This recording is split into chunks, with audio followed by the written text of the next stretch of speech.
Welcome to the Heart of Healthcare podcast. I'm Halle Tecco. I'm Michael Esquivel. And I'm Steve Krause. And every Monday, we bring you the latest in healthcare innovation as we sit down with entrepreneurs and industry experts. So buckle up and join us as we figure out how to improve healthcare for all.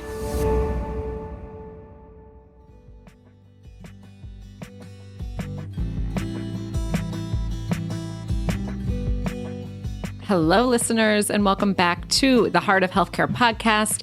I'm Halle Tecco, and today my co-host Michael Esquivel and I will be talking about a topic close to both of our hearts as parents.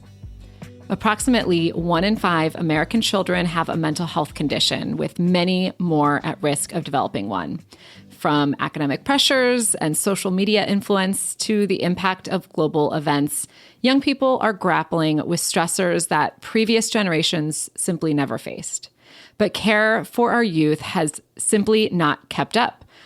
Only about 20% of children who need mental health support receive appropriate care, a problem exacerbated by increasing costs of care and a clinician shortage.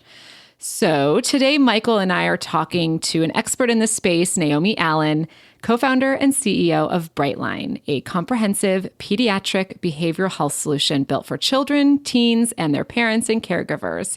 They have raised over $200 million in venture funding. Naomi was an early leader and founder in digital health. She was a founder and senior executive at Castlight Health and chief growth officer at Livongo. Naomi, thank you for being here. Thanks for having me. Great to be with you both. And Michael, good to see you. Good to see you too, Halle. It's been a bit of time, and I'm excited to be here. Excited to have our dear friend Naomi on as well, and really fired up about today's topic because it is, as you said, Halle, so near and dear as a father of 3 to my heart, and a crisis that we need Naomi's team to help us solve. Yes, exactly. So the Surgeon General is called the declining mental health conditions amongst kids as the crisis of our time. Can you just start by telling us the state of where we're at in terms of youth mental health? Yeah, Halle, I think what's so interesting is if you asked any clinicians or even parents who were seeking services for their kids, before COVID, we were already at a crisis state as a country. I think COVID shined a light on the increased needs. Definitely, there was a greater need during and post-COVID. What we're seeing now as a country is a trend where children and youth both have behavioral health needs earlier in their lives.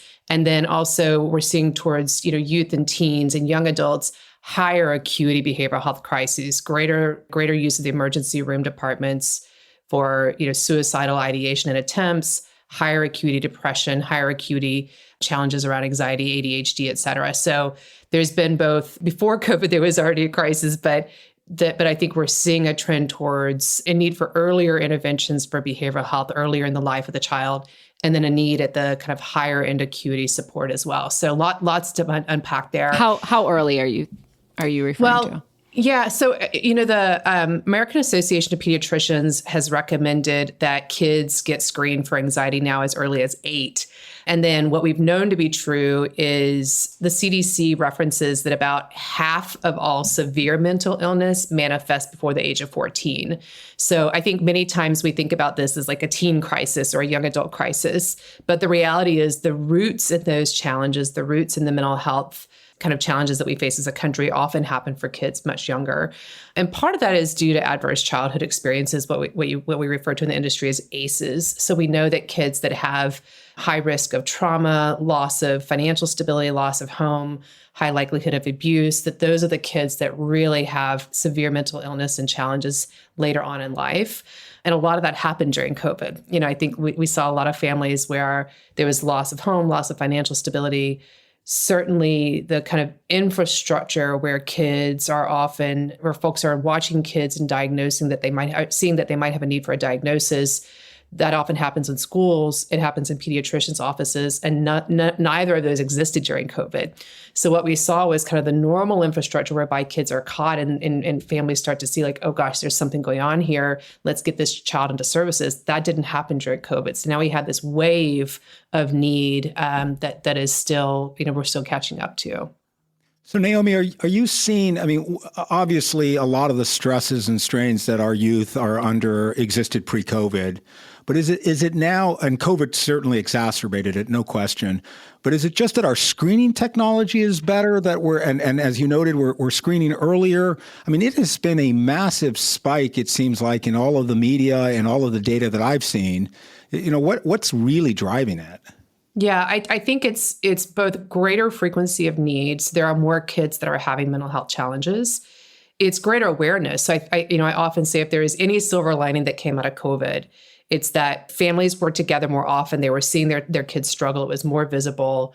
I think when kids came back to school, there was this outcry from teachers and from school counselors of like, my gosh, these kids are not the same kids we were seeing 2 years ago.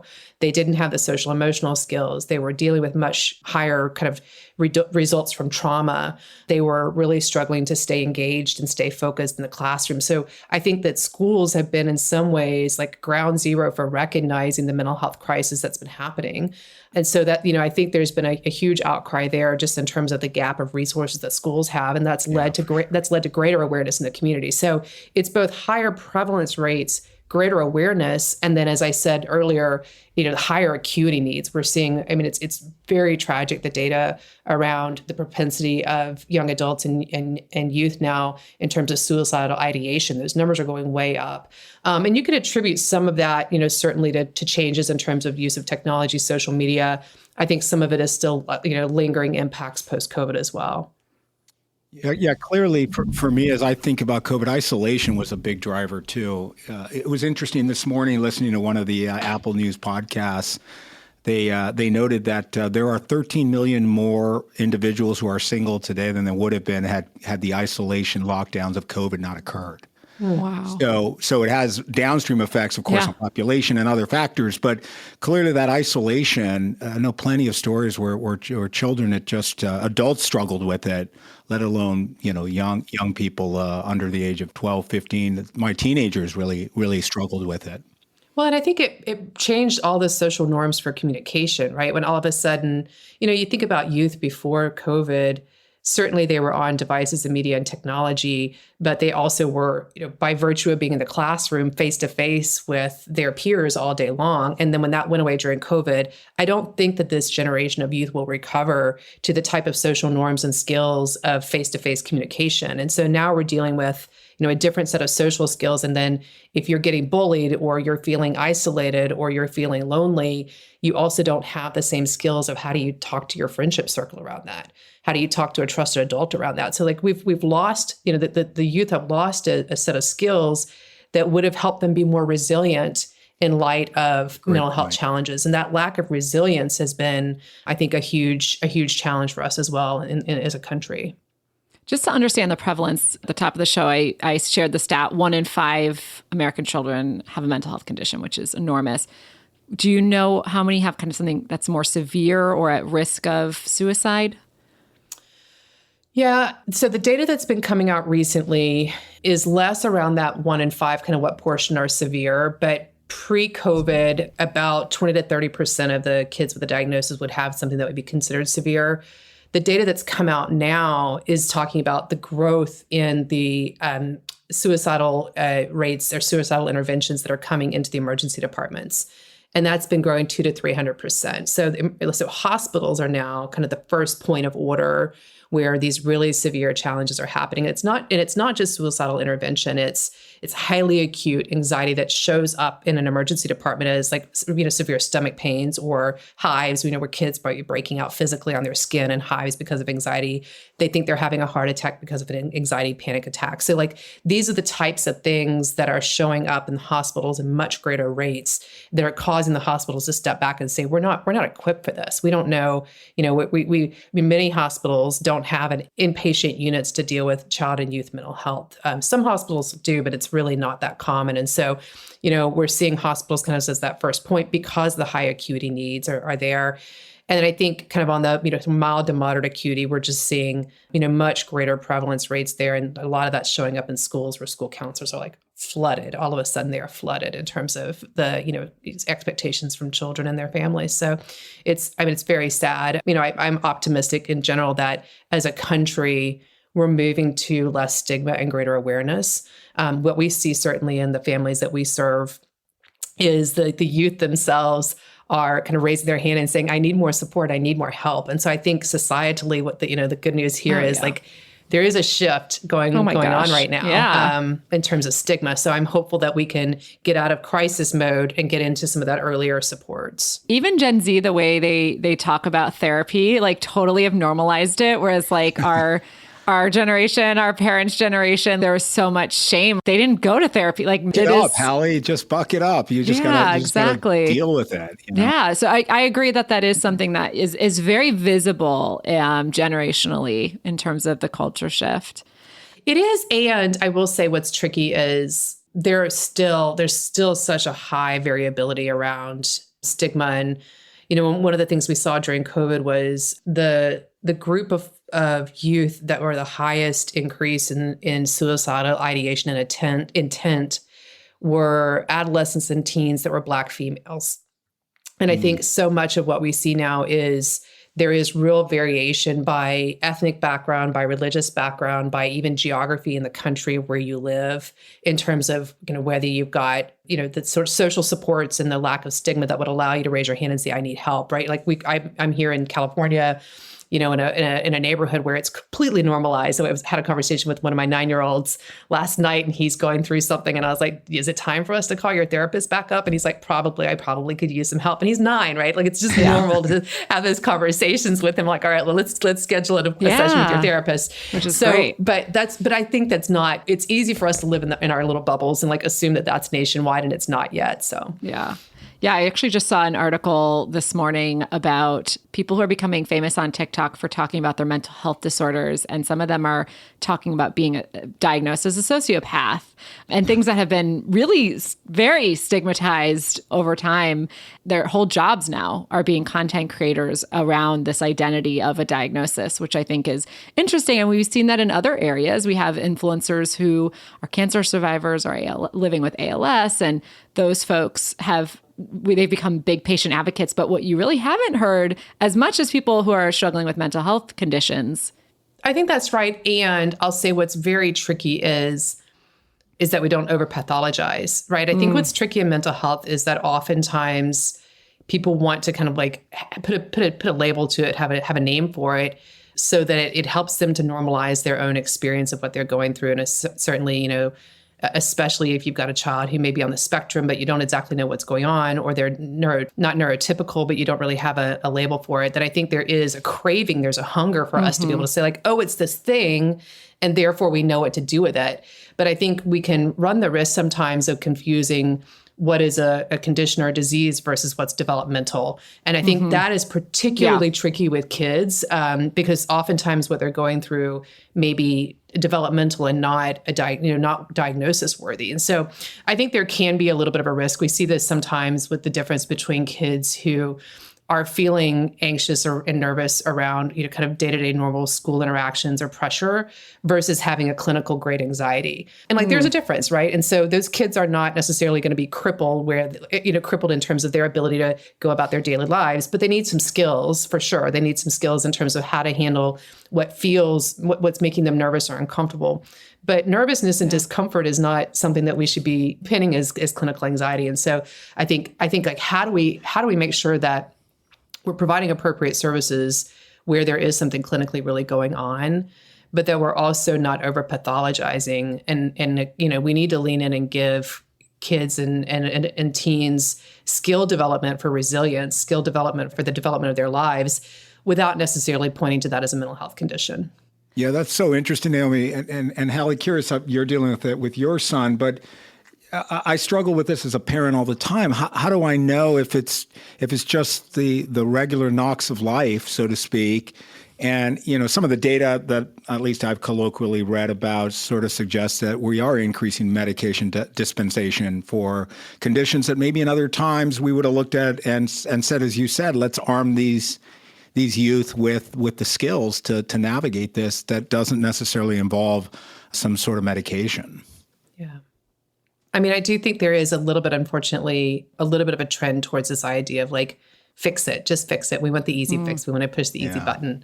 And I think for, sometimes for families, that means get my child with therapists and or a psychiatrist and get meds on board. And like, that's the easy button versus there may be kids that don't necessarily need that level of support, but what they need are some executive skills coaching or some time management coaching or coaching for how to handle big emotions and how to, self-regulate in moments that are stressful. So I think that, and that coaching work can be harder, right? Because it takes practice, it takes exposure to those hard moments and then working through like, how did it go? And what did you learn from that? And what can you carry forward? And so the meaningful work of behavioral change and setting our kids up and setting our youth up for resilience, for stronger skills in life is so much harder than medication. And so like, how do we as families invest in doing that really meaningful work? Why isn't it embedded in curriculum across the country? Well, this is a politically charged topic. And we're not in a political moment at all at this. No, nothing at all. There is, I think that there's a high variability in terms of beliefs around the role of social emotional learning should be playing in our schools. And, certainly there are parts of the country where folks would say social emotional learning shouldn't play any role in schools. Schools are there for academic learning. It's up to the parents and the, support structure, church or other structures to be helping kids learn their values, how to interact in moments that might be adverse moments, how to talk about their identity, how to think about their behaviors towards others, right? So I think there's a very real set of beliefs that people have that like, that's not the job of the public school system. Now, I think other parts of the country and other leaders would say, in order for our children to be, effective participants in an academic environment, they need to also have this other set of skills that allow them to interact with others, allow them to have emotional self-regulation, and allow them to, to go through adverse moments that may be happening in the school context.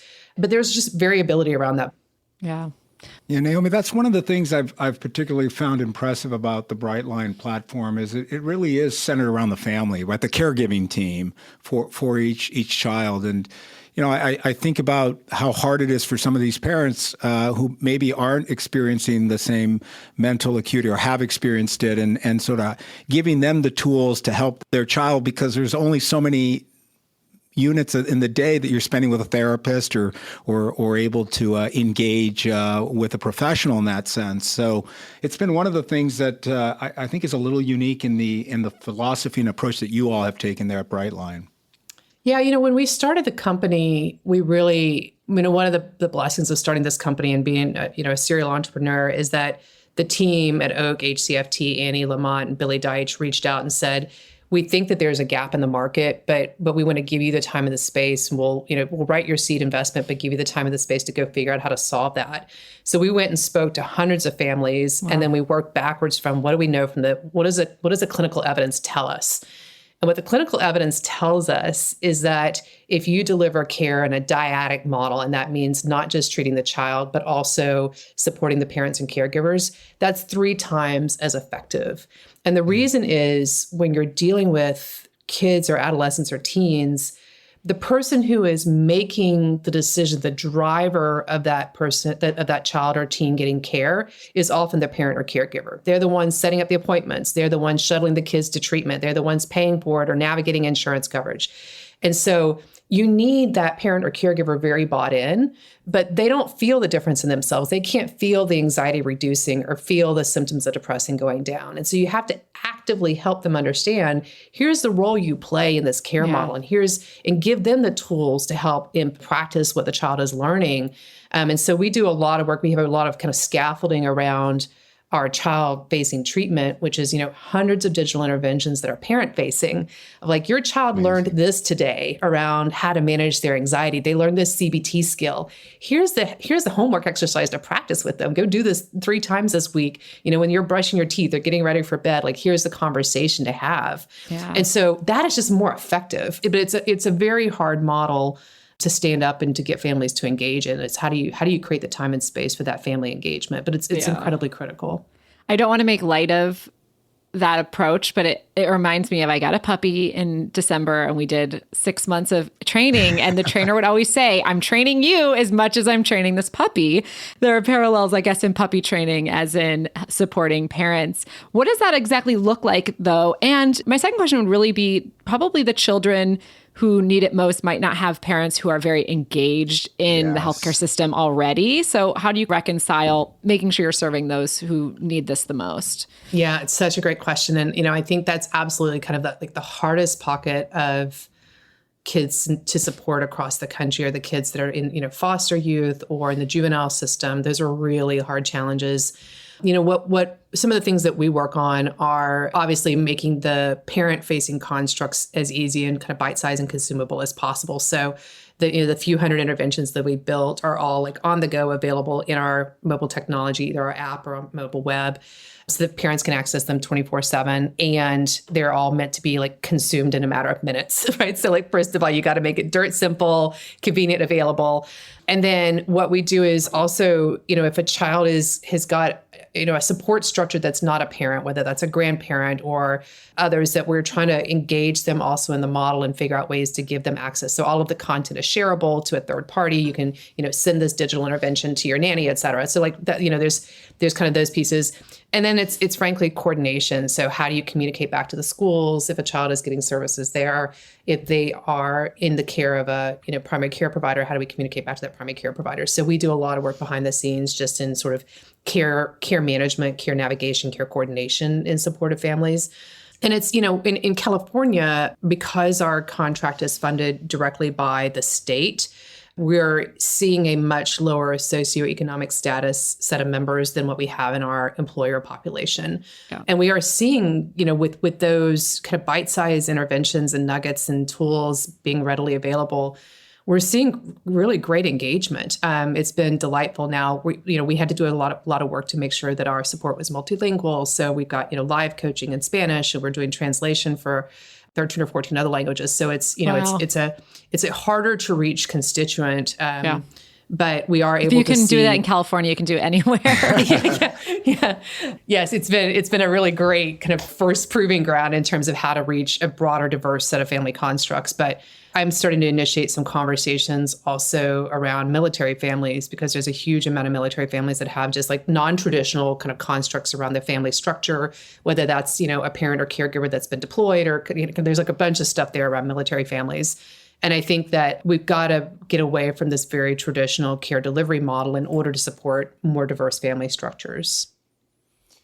Naomi, I'd love to pivot just a little bit, because I know we're short on time. I'd love to chat about social media. I mean, this is an issue that has been a struggle in the Esquivel family household. On one hand, this is how kids communicate, right? I mean, the amount of time they spend, Halle referenced TikTok, my goodness. I mean, we had Frances Haugen, the Facebook whistleblower, on the show earlier. Yeah. Great episode. Yeah, I think it's clearly a tool they use to communicate in Naomi, when you and I grew up, and I know we're about the same age, there was no social media. We just, walk over to our friend's house or pick up the old phone. Yes, you had to use the rotary dial.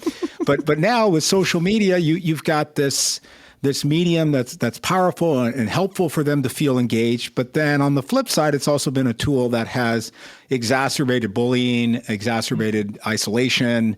And so just curious, as you guys navigate this through Brightline, and as you, in your expert experience, what are you seeing, and what practical tips might we give the parents out there? Because we're certainly struggling with it, and we continue to grapple with what's the right balance, what's the right approach, how do we monitor what our kids are doing, how do we make sure we're walking that line so that we can get ahead of issues if need be, and oftentimes our kids don't want to talk with us, so it's a challenge. Yeah, first I'll say there's like no perfect answer, in part because every child is different for how addictive they find social media and how subject they are to sensitivity around what they're seeing in social media, how sensitive they are to bullying, et cetera, right? I mean, I think like even just with my 3 kids, I've got the full gamut of like one of my kids completely disinterested and the other one was like full on, if I let him be on tech and social media all day long, he would happily.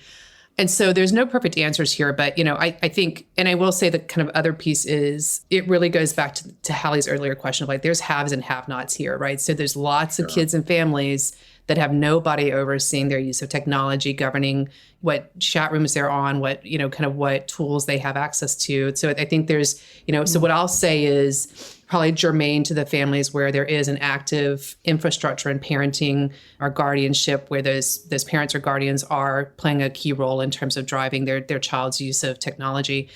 And I think the key things are obviously starting much earlier in the conversation, the dialogue. We have tools that we give to families that have rising second or third or fourth graders around social media contracts. Like, what are the rules of the road? Like, what are, how much tech are you going to get? When are you going to get a watch or a phone or whatever?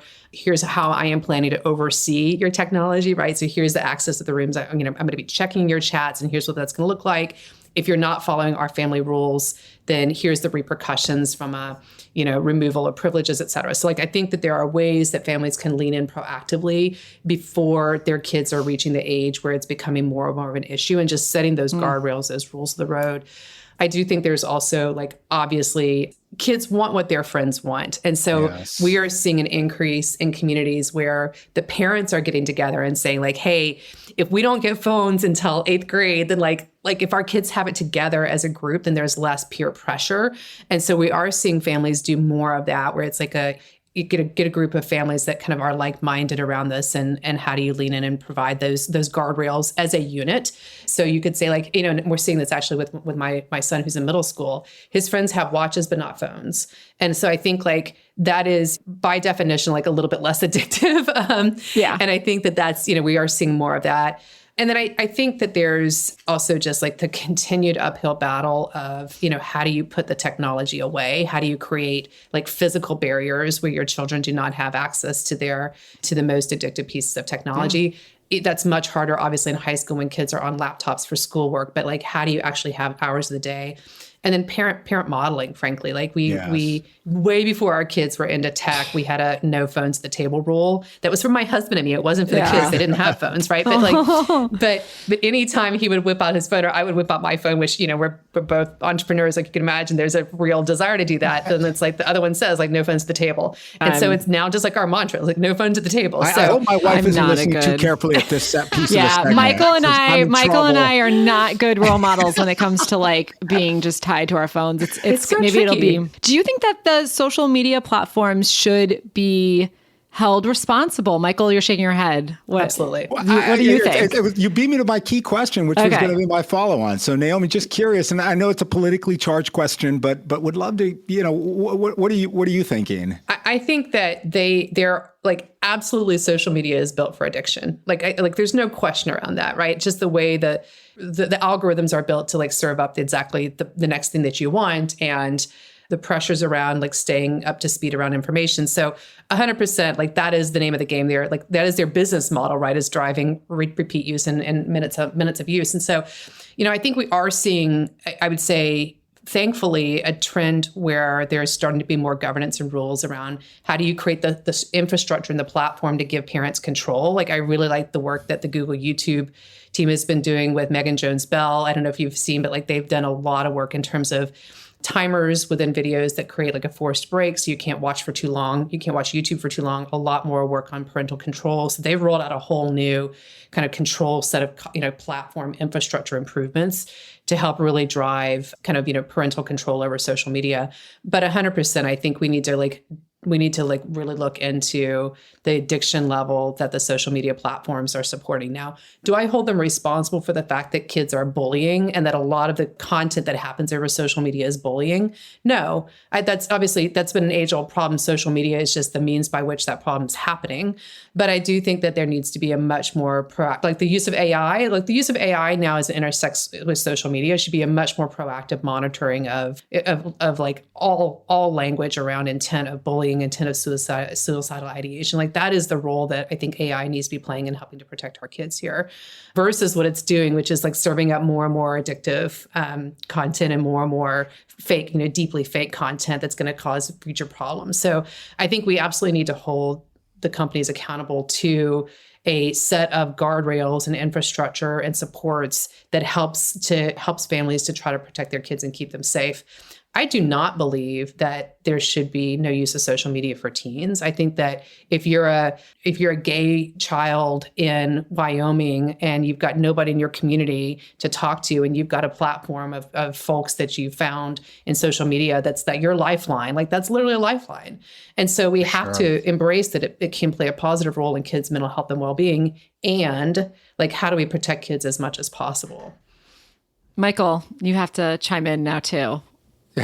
Well, it's a hard one, right? Because I do think the rules and laws that we have in effect today are really designed, for encouraging free expression and ensuring that at the end of the day, I think some guardrails probably make sense, but it's more important that we arm our children with these tools to navigate these bullying pressures. Because Naomi, your point's the right one. At the end of the day, this is just the medium that, granted, it's amplified it.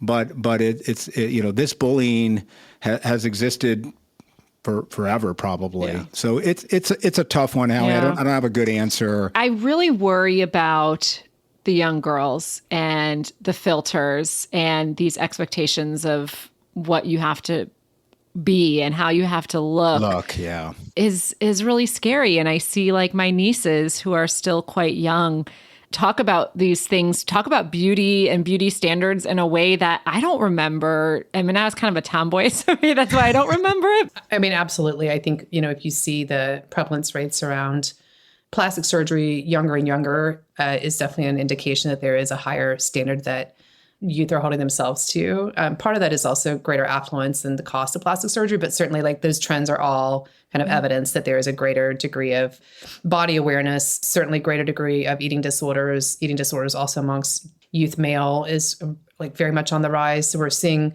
a lot of body image dysphoria, and, social media certainly plays into that. I would make the argument that like we were having the same conversation when I was like, 11 and 12 and wanted to read 17 magazine. Yeah. And my mom was like, you cannot read 17 magazine at age 11. That is not age appropriate.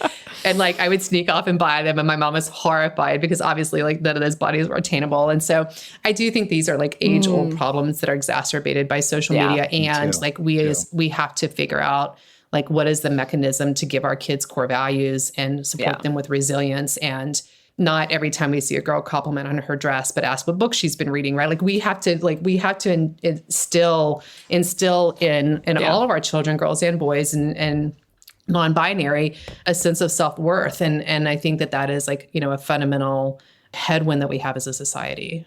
Yeah, and I hope it continues, because those body image issues continue well beyond their youthful ages. I mean, I see it now with as I reach the midpoint of my life, and you start to see expectations on how people should look, and so it continues. So I'd love the idea, Naomi, of instilling that self-confidence early, and hopefully being able to ward off, hey, when you're 50, you should look like you're 25. And Halle, I saw your wonderful post on that topic recently.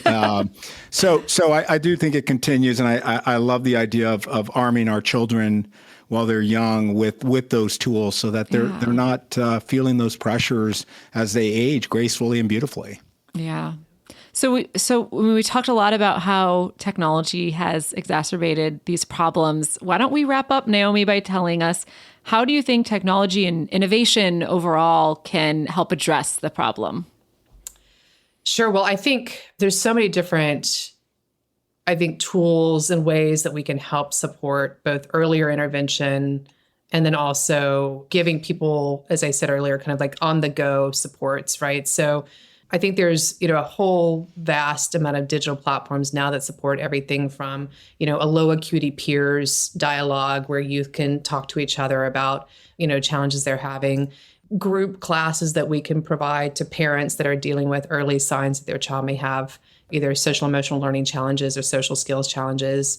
So those are really great, very simple examples of how technology can just provide access to services that are, on the sort of lower intervention, lower end of the acuity spectrum, but can really help families get those skills, right? Get that, get this core set of skills, or prevent a crisis in the case of the youth that may be having, maybe struggling with suicidal ideation. So I think that technology plays a core role in, I'd say, prevention, early intervention, and supports that don't necessarily have to have a clinical grade sort of level of need.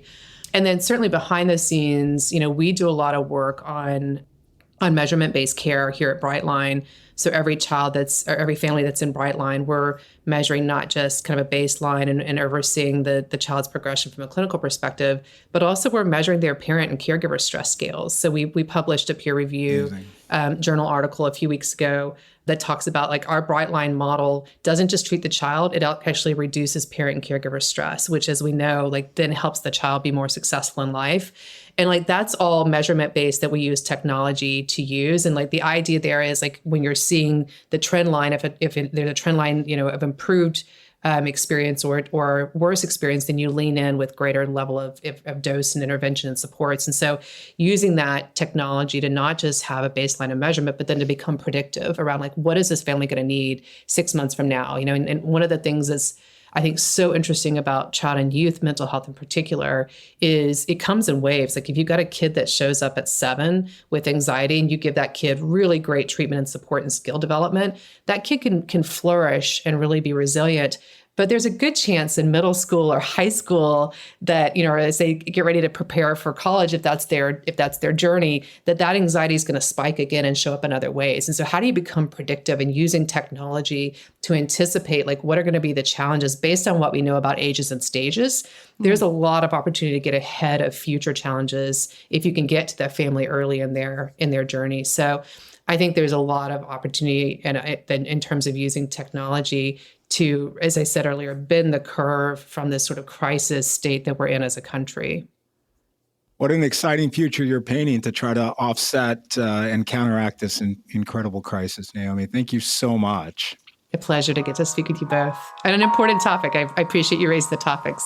Great. Thank you.